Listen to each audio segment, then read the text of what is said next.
ñuy xeexee nga gis kaaw. parce que ñaari pied droite la dañuy jàkkaarloo ñoom ñaar. dañuy jàkkaarloo. waaw.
ndeysaan Diop de gi noonu sotteekoo na soow ma ndeysaan sotteekoo na soow ma ndeysaan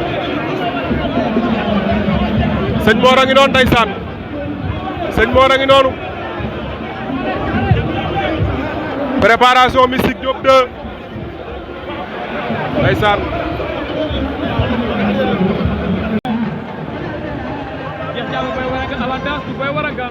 Boy Waranka daa am avertissement.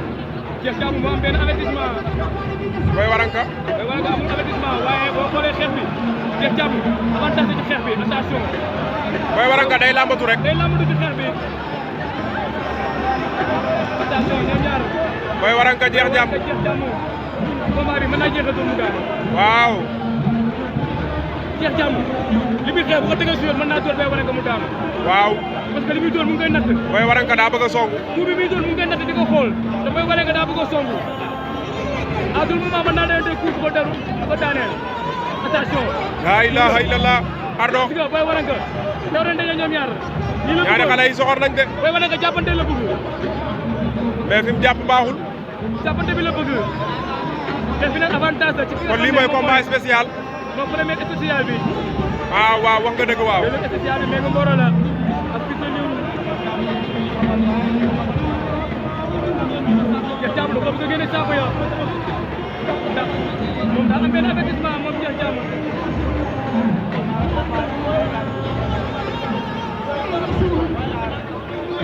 Boy Waranka nu mu amee Cheikh Thiamou nan la amee avertissement. waaw sànq bi premier si bi njëkkee am Cheikh Thiamou jóge Ardo dafa ñëw attaqué ko ñëw Sonko rek ne day dem ak moom mu ànd ak moom génn saako yi looloo ko jox benn avertissement bi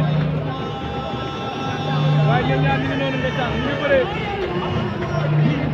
léegi ñu bëree 5 minutes nag attention Cheikh Thiamou ñu koy buur génn nañ saako yow dugaat génn nañ dugaat waaw waaw man mooy xew ak yi da ngay di bàyyi.